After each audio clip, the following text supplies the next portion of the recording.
係我哋人類到至今為止，我覺得最偉大、最重要嘅發明，因為佢係可以令到每一個人都可以毫無保留咁恢復自我、釋放嘅自我。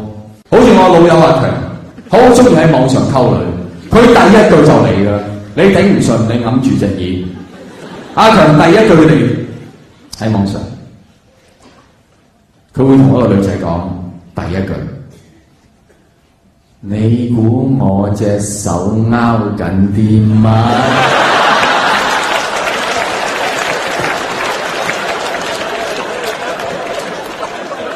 你頂唔頂得順？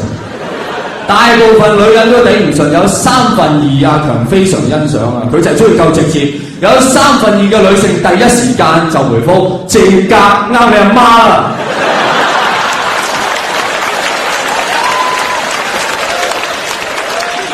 然後走咗去。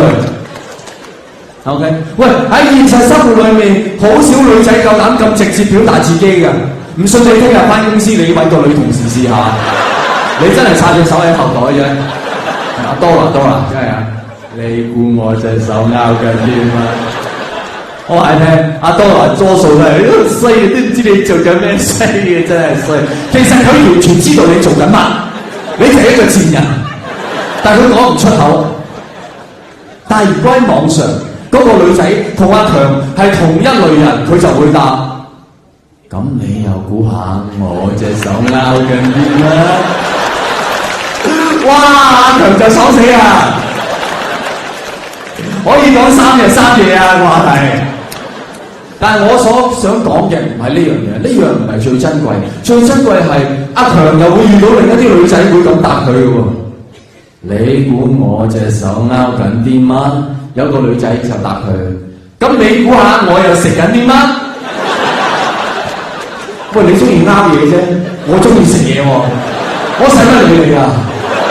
我做翻我自我啫嘛，你咪詳細啲，我咪食緊公仔麵啦。而阿強最欣賞一個女仔就係喺網上嘅，就係佢問佢：你估我隻手拗緊啲乜？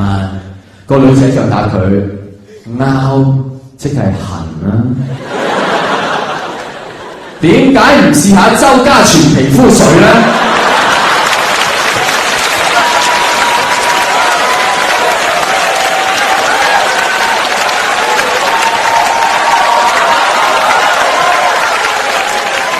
我真係估唔到咁多人支持周家全。喂，我唔理你，我係一個中意講養生衞生嘅女仔，我就講周家全㗎啦。你再問落去痕，我介紹埋你用腳閃靈添。我唔使理你㗎。喺網上每一個人都恰如其分，就做翻佢自己。太多例子我舉唔晒。跟住。